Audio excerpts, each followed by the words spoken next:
is up, guys? Welcome back to another episode of the BnG podcast, episode 70.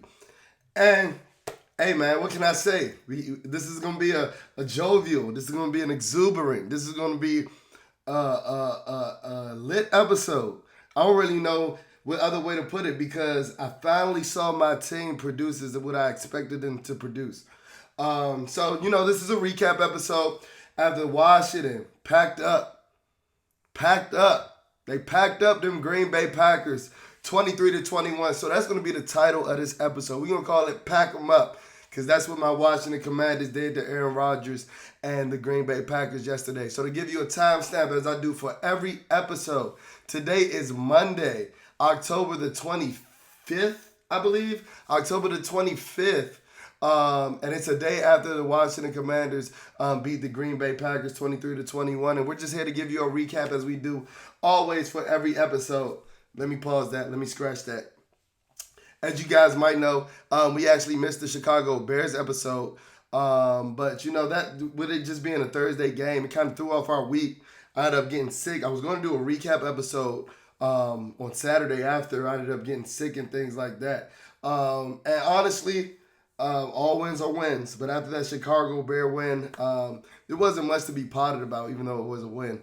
That was one of the ugliest games in modern NFL history. But, I'm all for the defensive struggle and things like that, but it was just some bad offensive football on display in that game. So it wasn't really something that I felt pressing to touch on, but it was a win, so I do want to acknowledge it. And we're on a 2-game win streak, y'all. We're on a 2-game win streak. So back to yesterday, back to the positive vibes, because I saw what I expected to see coming into this season. And it might be with the quarterback change. It might be, honestly, with the quarterback change. And that's something that I didn't see myself saying all the way up until a couple weeks ago, if we're being honest. But we'll touch on that later into the episode. But let's get into this. Hey, man. Let's start with the rushing game. And let's start with giving Scott Turner his flowers.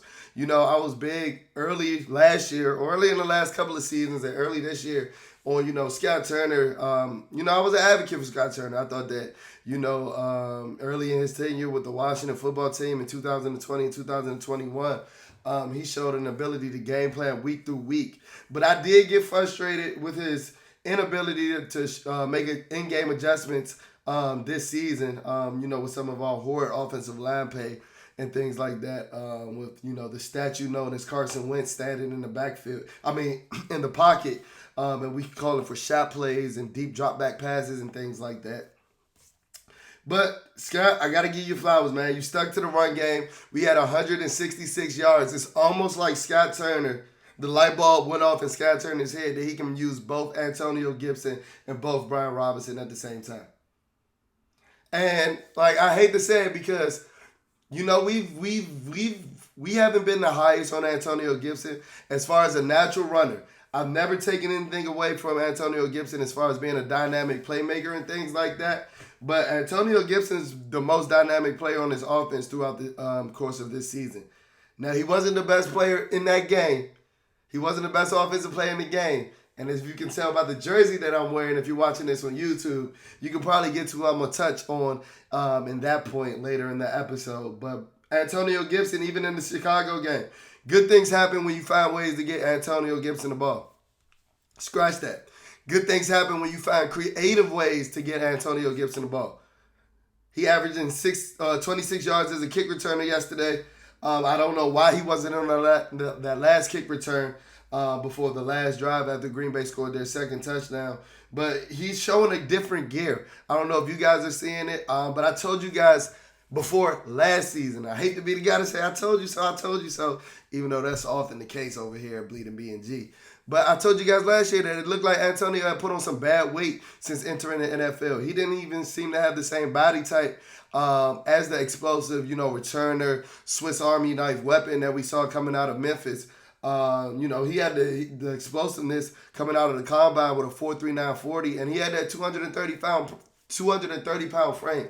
And while The NFL records show that he was still close to that same, weight and things like that. His body just looked different. It looked like he had a little baby fat on him and things like that. But it looked like he shed that off going into the offseason. So I had pretty high prospects for Antonio Gibson going into the season. Then the fumbling issues happened, him losing his spot to Brian Robinson. But newsflash, he's still one of the most dynamic players in the NFL. And he has the stats to back it up.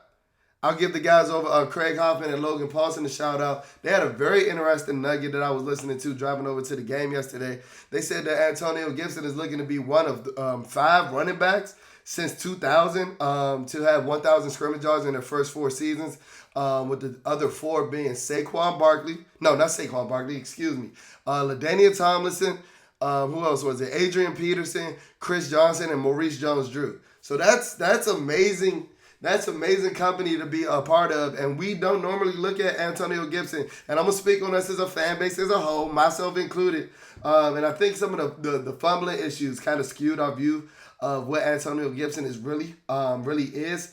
But he's somebody that's going to keep this offense moving. He's somebody that is going to make this offense dynamic when you put the ball into his hands. And it showed yesterday. Brian Robinson.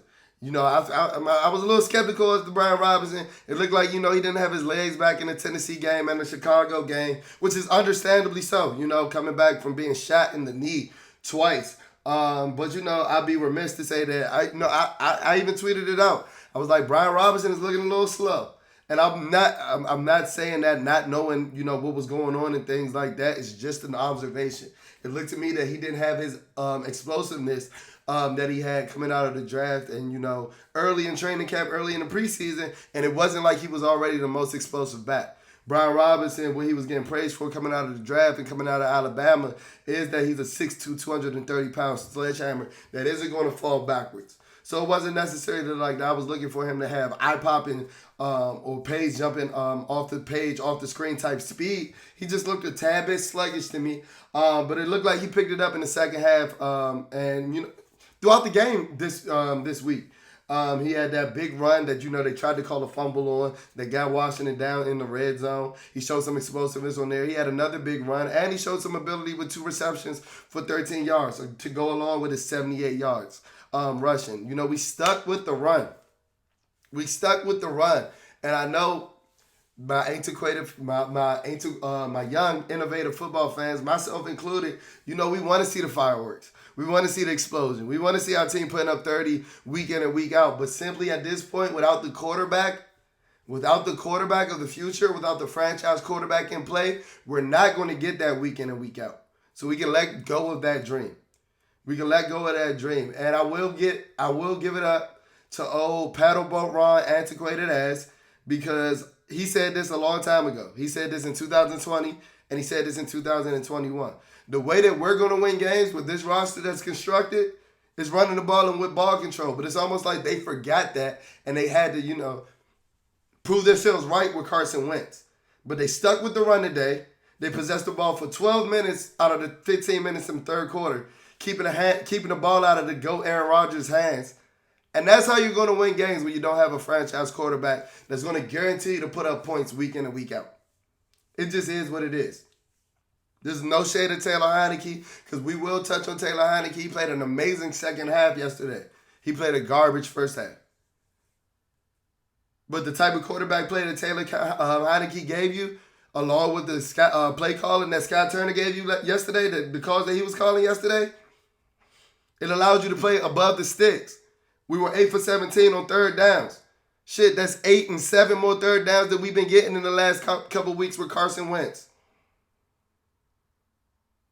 You can't expect, NFL quality play where you're not converting on third downs throughout an entire game.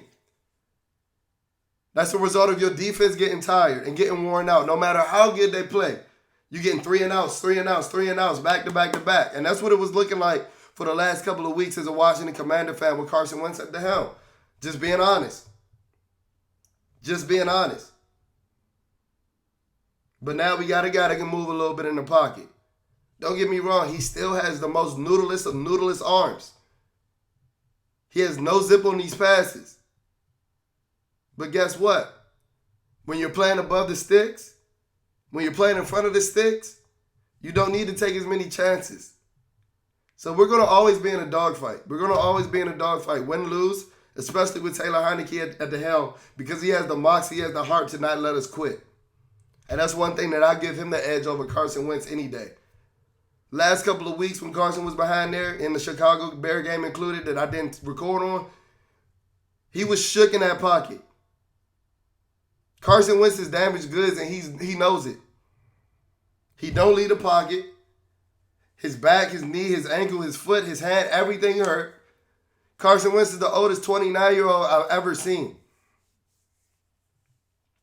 He might as well go chalk it up and go raise some cattle out in North Dakota or some shit at this point. Because I don't see how he can play another down with the Commanders. Not if Taylor Heineke keeps winning games, or if we go on a free fall, you put in Sam Howell to see what you got for 2023. But Carson Wentz has played his last down for the Washington Commanders. And let's touch on some of that Heineke magic. Because he did not have a great first half.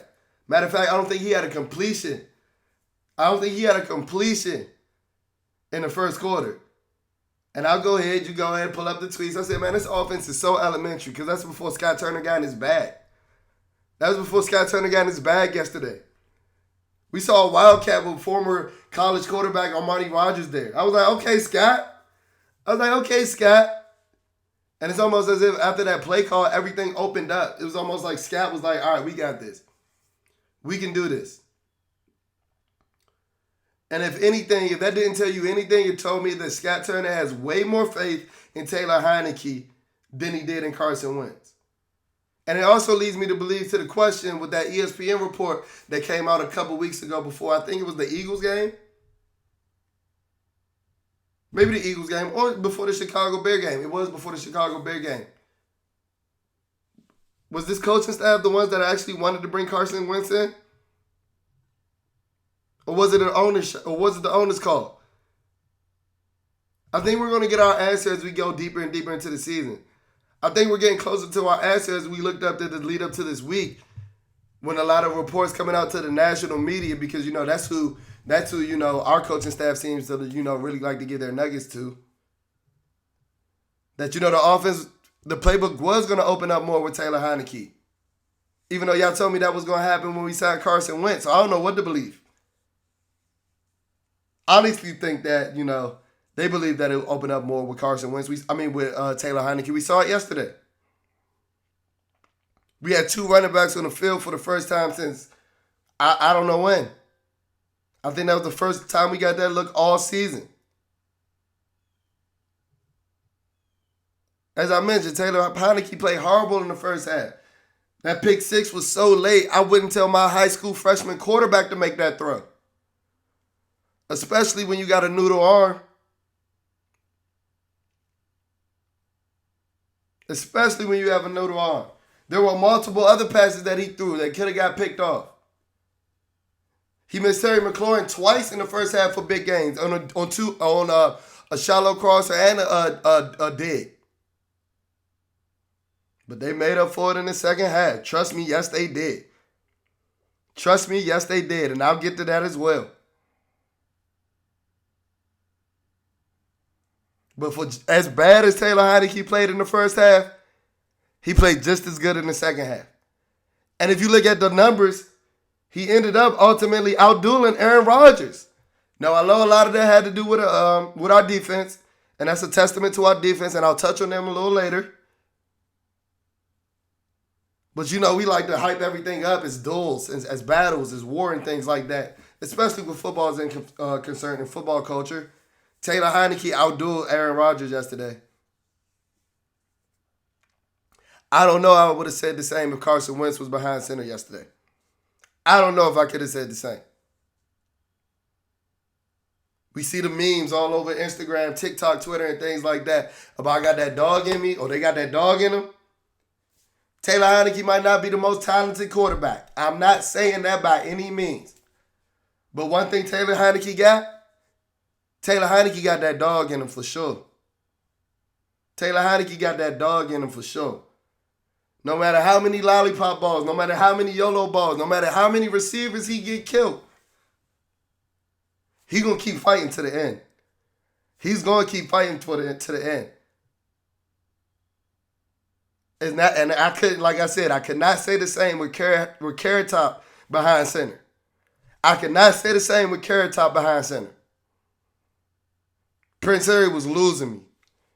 I tried my best. Boy was out there seeing ghosts like Sam Darnold. If you don't know who I'm talking about Carrot Top, Carson Wentz. Carson Carrot Top Wentz. Get out of my city, bro. Get out of my city, bro. Because I'll lose games with Taylor Heineke if you're going to give me that heart. The ball he threw to Terry McLaurin, the touchdown pass, the 37-yard touchdown pass, was an absolute dot. 49 yards in the air. I didn't even know Taylor Heineke had that. But guess what? That's almost the same throw that Carson Wentz made to Terry McLaurin in the Jacksonville game. The only throw that we seemed to wanted to harp on for 5 weeks. We like, Carson needs to stay. He needs to play over Taylor because he can do this. And that was the example. That was the exemplar. That throw that he made to Terry McLaurin against Jacksonville. We haven't seen it since. Well, Taylor Heineke did the same thing yesterday. So I better not see Carson again. 49 yards in the air. Hit Terry McLaurin in the back of the end zone. Complete dot. Outside shoulder. Torching Jair Alexander, one of the best cover corners in the game. Giving Terry McLaurin an opportunity. Something Carson Wentz hadn't done since week 1. But we knew that.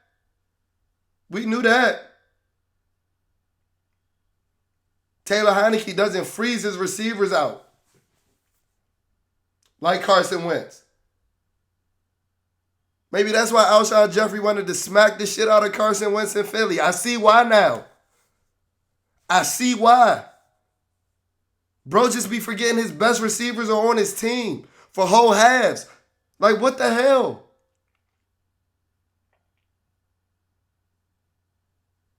Terry got his most targets that he got since week 3 against the Eagles, which all came in garbage time.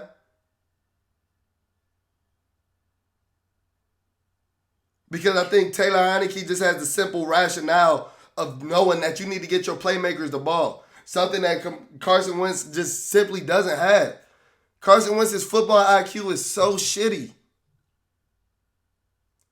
that even the baseline quarterback play that we got from Taylor Heineke yesterday is a big jump from what we were getting. Notice I haven't even talked about the offensive line yet. 20 minutes into this podcast. Newsflash, is the same offensive line Carson Wentz was playing with. He was just standing in the pocket like a fucking statue, not getting rid of the ball.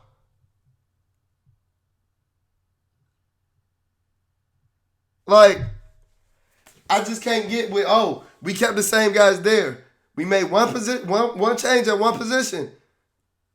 And I can't not fault that position or give that position the biggest reason at fault as to why the other position groups were playing bad. And I'm not saying the offensive line was elite by any means yesterday. Yes, Taylor Heineke's legs help. But when you got a dude like Carson Wentz who's just standing still in the fucking pocket like David, anybody's legs are going to help. My 95-year-old's grandmother's legs is going to help. Compared to a guy that just won't try to move or simply can't because his neck and his back just hurt. Indy and Philly got rid of Carson because they know he's damaged goods. But let's get back to this win, man. Like I said, it's a win. This is a win, something that I haven't really been able to pod about for a while with Carson Wentz at the helm. I told you about the dot that Taylor Heineke threw to Terry McLaurin. Well, guess what? I told y'all. Y'all see why we got the jersey on today. I vowed to myself to never wear this jersey again once it got signed. I was going to put it in the jersey box, in the jersey case. Haven't gotten the opportunity to do that. Haven't gotten the opportunity to do that just yet. But with the way Terry McLaurin played yesterday, I had to throw it on. It's Terry McLaurin Appreciation Day over at Bleeding BnG. And the reason that I'm saying that is because we were harsh on Terry earlier in the season. And I'm not reneging on anything. Terry McLaurin wasn't getting as open as he should have been early in the season. But on the routes that he was getting open on, Carson Wentz simply wasn't finding them, resulting in piss poor stat lines from Terry McLaurin that I know that he shouldn't have, no matter how not open he was getting on some routes that I thought. Well, Terry McLaurin answered the bell yesterday, and it wasn't even as if he put up gaudy numbers.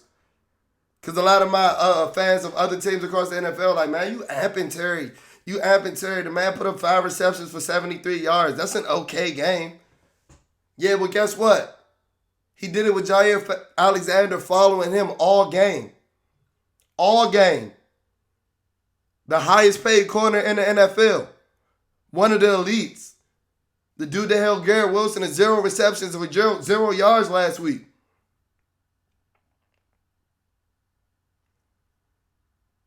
And I want to hear it now in hindsight. People in NFL circles and the Green Bay fans were telling me that Jair Alexander was going to lock up Terry McLaurin this week. Well, what happened now? What happened now? All 5 receptions, all 73 yards came against y'all boy. Came against y'all boy. And when we needed him the most to kill a clock on our last offensive drive, he got 2 of the biggest first downs in the game, or the 2 biggest first downs in the game against y'all boy. Running a nasty whip route. Got Jair Alexander falling all over himself.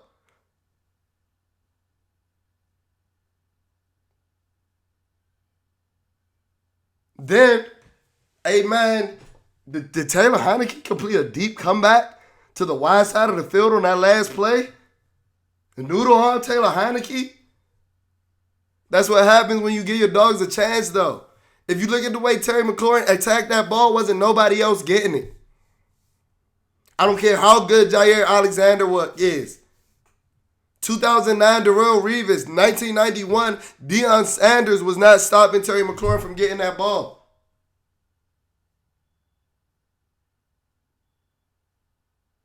And the smarts that he showed. We already know he's one of the fastest receivers. He burnt Jair up top for the touchdown. We already know he's one of the more physical wide receivers. He's snatching the ball out of Jair Alexander's hands on a deep comeback, taking a big hit, landing out of bounds. But then he showed his smarts on the whip route, getting the first down, staying in bounds, with 2 dudes actively trying to push him out of bounds. Just dragging them dudes for more yards and more yards. Yards in on in. Terry McLaurin played like a grown-ass man yesterday. And showed you what you can do when you keep giving him opportunities. I told y'all early in the season, Stephon Diggs sees no less than 9-10 targets a game. Justin Jefferson, Cooper Kupp see about 12 to 13. Tyreek Hill, Jalen Waddle see about 9 to 10. Terry McLaurin needs to see those same amount of targets. Because he's just as talented as almost all of those guys on that list.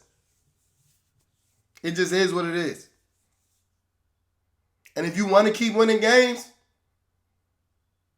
keep getting Antonio Gibson and Terry McLaurin the ball. Those are your 2 foundational offensive pieces. And I don't doubt that we'll do that with Taylor Heineke at the helm. On to the defense.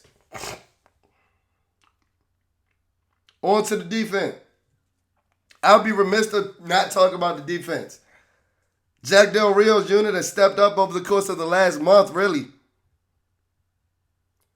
But the whole Aaron Rodgers to 194 yards is impressive. I don't care who his receivers are. That's Aaron Rodgers, one of the 3 best arm talents in NFL history. I don't care where you want to rank him. Aaron Rodgers converted 0 third downs yesterday. Do you know how pleasant that is to see? After being somebody that watched the 2010 to 2017 Washington Redskin defense,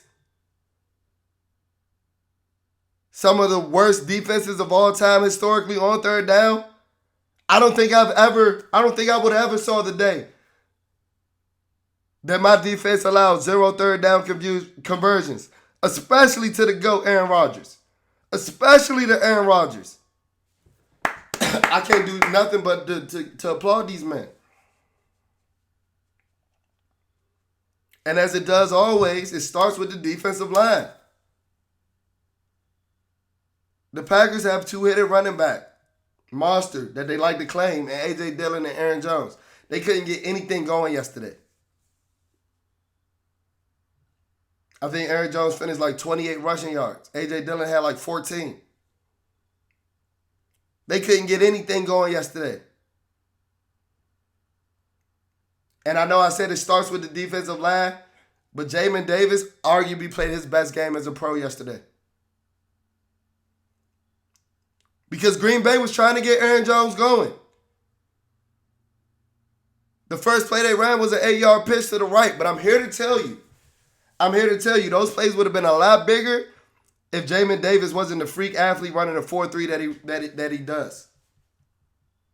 Shout out to my man Dre, Mr. DC Sport. I saw him tweet it, but I was thinking it because, we boots on the ground at the stadium every week. I was thinking it in the stadium. I was like, man, Jamin Davis' speed is flashing off the field today. The dude has eye-popping speed. And no, I'm not saying that he's validated his 19th pick or anything like that just yet. But if he keeps playing like he did yesterday, he's on his way. He's on his way. Cole Holcomb flash. Stuck his nose in there. No, I don't think that it's a coincidence that the secondary has looked a lot better since bum-ass William Jackson has been benched. Or whatever he wants to call it.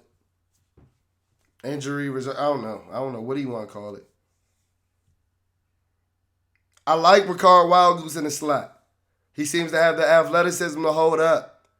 But I don't know who's more handsy, him or Benjamin St. Juste. Oh, my God. Between them two, we got the frisk unit over there in the secondary. The stop and frisk unit over there. Them dudes so handsy. But guess what? I'll take that over the explosive plays William Jackson and Kendall Fuller were giving up all day. All day. I think even the play of, William Jackson and, St. Juste and Wildgoose has elevated Kendall Fuller's play a little bit. He had a big pass breakup on 4th down. Hey, man, things are starting to come around. Now, we digged ourselves in a deep hole. The NFC East is amazing this year. With the Giants at 6-1, the Eagles at 6-0, Dallas at 5-2. But we got to play each other at some point. We all got to play each other at some point again. And we 0-2 in the division, so it's get back time. Is Taylor Heineke the dude to turn the season around? Is Taylor Heineke really the guy that's about to turn the season around?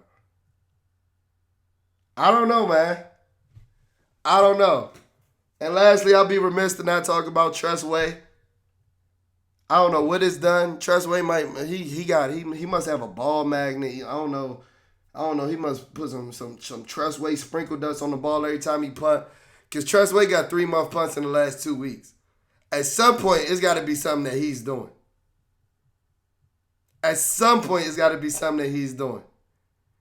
Christian Holmes is an amazing gunner on special teams.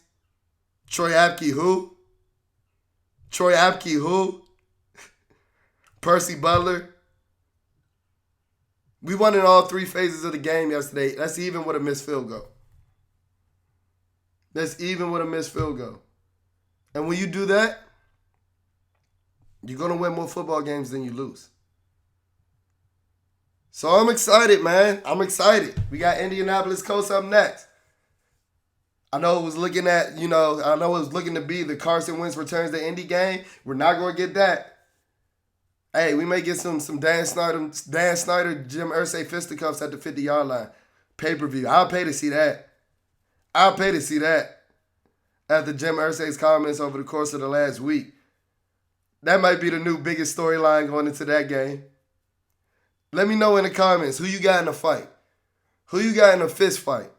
Jim Irsay or Dan Snyder? You know who I'm going with. I'm going with Irsay with the round 1 TKO. But that'll do it for this episode of the BnG podcast, man.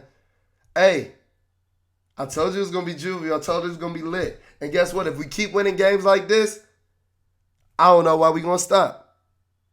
I don't know why we stop. So thank you guys for tuning in to this episode of the BnG podcast. I'm going to give you guys an Indianapolis Colts preview, give you guys a recap of that. But I appreciate you guys for tuning in. If you're checking this out on YouTube, be sure to like, be sure to comment, be sure to subscribe. Let's keep finessing these algorithms. I'm seeing that subscription count rise with every episode drop. But let's keep finessing these algorithms. If you're checking us out, we're available on all podcast platforms, but specifically on Apple Podcasts and specifically on Spotify. Leave a rating, leave a review, finesse those algorithms so that whenever you're searching up anything Washington Commanders, Washington football, BnG is the number one thing that pops up. We're trying to be your number one content hub for the Washington Commanders. Always check out our social media pages. Our Instagram is at BleedingBNG, BLEEDING. BnG. Our Twitter handle is spelled a bit different. That one's BLEEDIN, BnG. So there's only one G in our Twitter handle. There's only one G in our Twitter handle, like I said. Be sure to check us out. We're always posting every day, daily content, daily discussions. We love to chop it up with just NFL football fans, Washington Commander fans, everybody. Thank you guys for supporting the channel. Be sure to check in for the next episode of the BnG podcast, and I'll check in on you guys later. Peace.